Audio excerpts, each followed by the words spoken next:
toujours. Je t'adore, Jésus. Car hors de toi, il n'y en a pas un autre.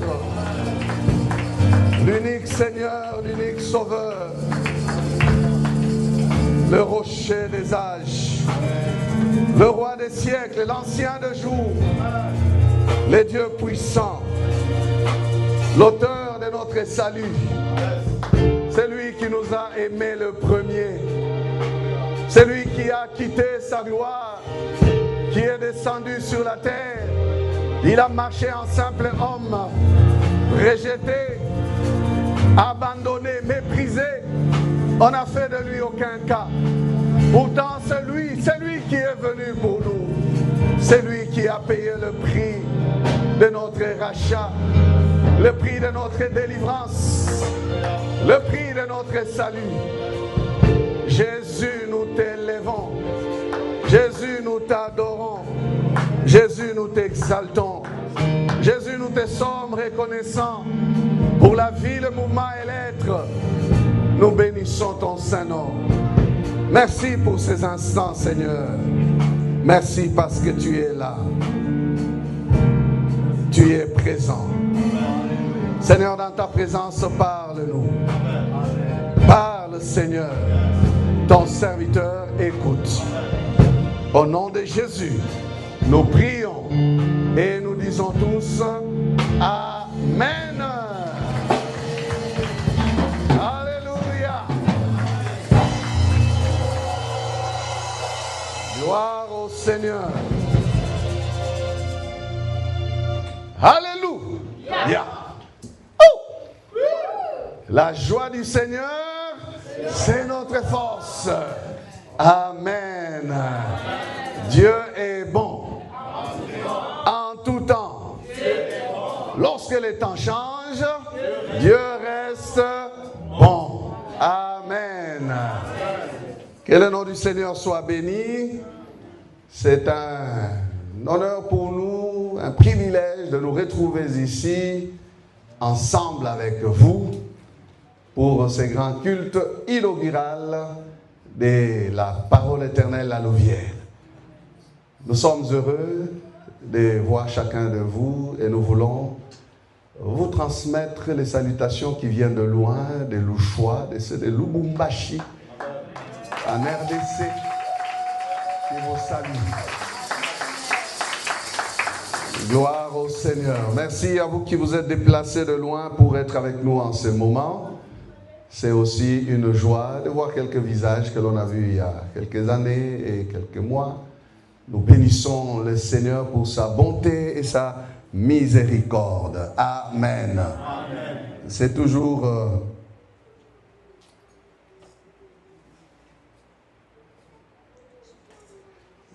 toujours les résultats bien-aimés de sa miséricorde. Amen. Parce qu'il n'y a rien que nous méritons. C'est la grâce, c'est la miséricorde de Dieu qui nous aide à tenir. Amen. Oui, peut-être que quelqu'un est surpris parce que selon les programmes qui a été élaboré, c'est pas moi qui devais prêcher ce matin, c'est le pasteur Noëlla Louman. Mais avant-hier, il va nous appeler pour nous dire qu'il a un problème à gérer avec les églises qui sont sous sa responsabilité là à Paris. Et nous disant que hier, on pouvait recevoir le message, soit de confirmation ou d'infirmation. Et hier soir, vers 21h, nous avons reçu le message qu'il ne saura pas être avec nous ce matin suite aux charges des églises où il y a quelques problèmes à régler là à Paris. Donc nous compatissons avec lui. Malgré toute sa bonne volonté, il n'a pas pu répondre à cette invitation. Mais il y a quelqu'un qui reste toujours là, qui est toujours présent. Celui-là qui a dit là où deux ou trois se réunissent en mon nom, je suis au milieu d'eux. Il s'appelle Jésus. Alléluia. Oh, toi qui as essayé d'acclamer, tu fais bien. Celui-là, quand tu entends son nom, il faut acclamer. Il faut se réjouir. Il faut avoir de crier, le bénir et le glorifier, parce qu'il est digne. Jésus est digne. Amen. Nous prenons la parole de Dieu. 1 Pierre, verset 3 à 5, chapitre 2. 1 Pierre 2, 3 à 5. Si vous avez goûté que le Seigneur est bon, approchez-vous de lui, pierre vivante, rejetée par les hommes, mais choisie et précieuse devant Dieu. Et vous-même, comme des pierres vivantes, édifiez-vous pour former une maison spirituelle, un saint sacerdoce, afin d'offrir des victimes spirituelles agréables à Dieu par Jésus-Christ. Amen. 1 Roi chapitre 6, verset 7. 1 Roi 6, verset 7. Lorsqu'on bâtit la maison, on s'est servi de pierres toutes taillées. Et ni marteau, ni hache, ni aucun instrument de fer ne furent entendus dans la maison pendant qu'on la construisait. Amen. Amen. Bon appétit. L'épître de Pierre que nous venons de lire, que nous avons pour thème, pour texte de base, est une épître écrite par Pierre, comme vous le savez, fait partie des épîtres appelées universelles ou catholiques universelles. Ces deux épîtres-là, la première et la seconde. L'épître de Pierre a été écrite par Pierre pour encourager la foi des chrétiens. Des chrétiens juifs qui étaient autrefois des religieux, mais qui se sont donnés au christianisme et qui ont commencé à souffrir, à être persécutés. L'apôtre Pierre va leur écrire pour fortifier leur foi. Et la première épître, elle est axée sur l'espérance que l'on doit conserver dans même des moments difficiles. Bien-aimés, notre foi peut être éprouvée. Nous pouvons être exposés à des situations difficiles. Et vous pouvez trouver des encouragements puissants dans une épître comme celle de Pierre, la première. La seconde, elle est en train d'encourager la bonne doctrine, elle lutte contre les faux enseignements. Alors, c'est dans cette épître-là, la première épître de Pierre, que nous avons tiré ce thème que nous vous partageons. Nous parlons de la pierre et les pierres. Amen. La pierre et les pierres. Amen. Donc, une pierre et puis plusieurs autres pierres. Alléluia. Amen. Est-ce qu'on peut les confesser? La pierre et les pierres. Il y a une pierre qui est déclarée ici pierre de prix. Elle est précieuse devant Dieu. Cette pierre-là, c'est Jésus-Christ. Amen. Elle est la pierre précieuse. Amen. Et il y a les pierres que nous sommes, nous. Les pierres. Il y a la pierre et il y a les pierres. La pierre et les pierres. Ce langage, bien-aimé, est un langage que l'apôtre a emprunté à l'architecture. Il parle de construction. L'idée qu'il veut nous communiquer, c'est de nous permettre, bien-aimés, de comprendre l'importance de l'Église. Un dimanche comme celui-ci où nous avons un culte inaugural, il est bon pour nous, bien-aimés, de placer un certain fondement sur ce qui concerne l'Église. Il y a la pierre et il y a les pierres. L'Église est un édifice, selon le langage que nous prenons de l'apôtre Pierre. Quand Paul lui parle à Timothée, il parle aussi de la même vérité. Paul parle en définissant l'Église comme étant la maison de Dieu. L'Église est une maison. L'Église est une maison. 1 Timothée 3, 14, 15. Je t'écris ces choses avec l'espérance d'aller bientôt vers toi. Mais, afin que tu saches, si je tarde, comment il faut se conduire dans la maison de Dieu, qui est l'église du Dieu vivant, la colonne et l'appui de la vérité. Amen. Amen. L'église est une maison. Pas n'importe laquelle des maisons. La maison de Dieu.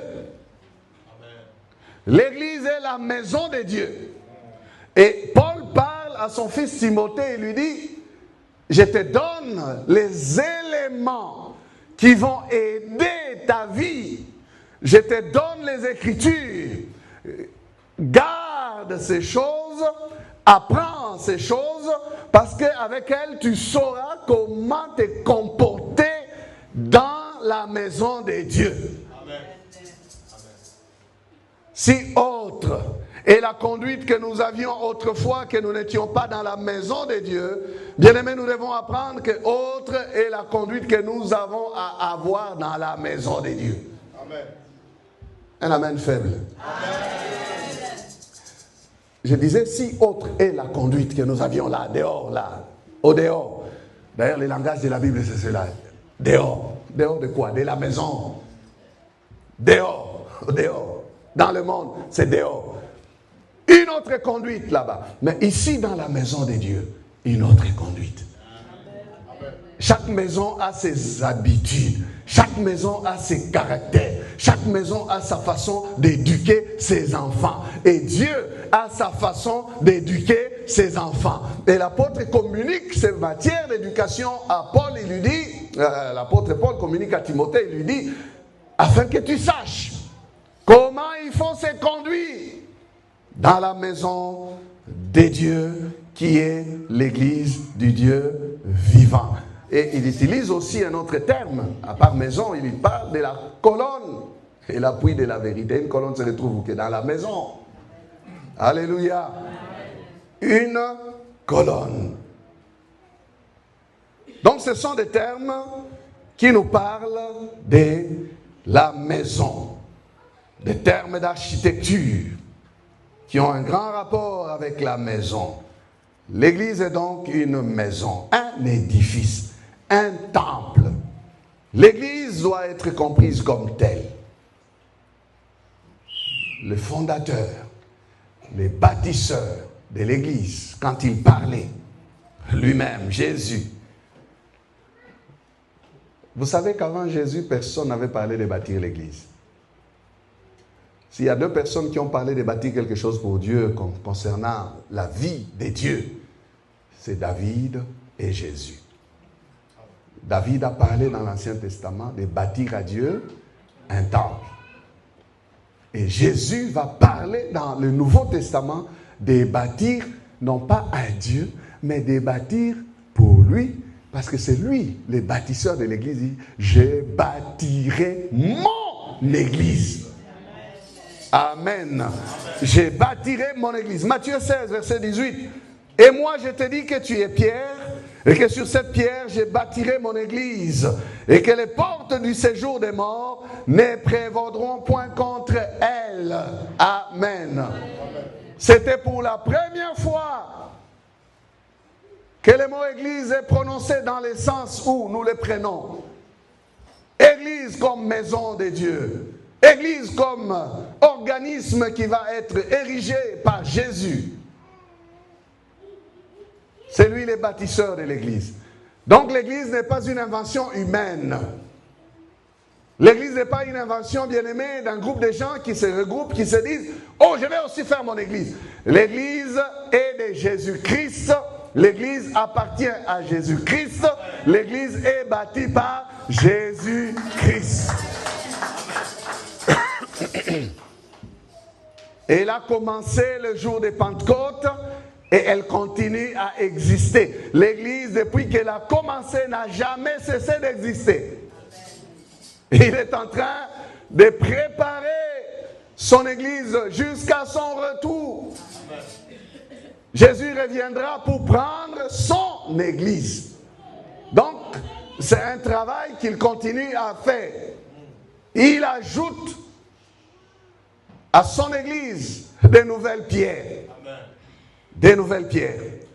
Dans Matthieu 16, 18, il parle à Pierre. Et il parle de Pierre. Je vais y aller lentement parce qu'il y aura un embouteillage de Pierre. Pierre. Jésus parle à Pierre. Et il dit à Pierre, tu es Pierre. Ça c'est le nom. Tu es Pierre. Le nom que Pierre a reçu de Pierre, il s'appelle Pierre. Mais Jésus lui dit, il ajoute, il dit, et que sur cette pierre, si vous ouvrez votre Bible et que vous regardez même la manière dont on a écrit les deux pierres là, c'est différent. On a Pierre avec P majuscule, et puis après la pierre qui suit, c'est minuscule. Tu es Pierre, et que sur cette pierre, je bâtirai mon église, et que les portes du séjour des morts ne prévaudront point contre elle. Amen. Amen. Pierre parle,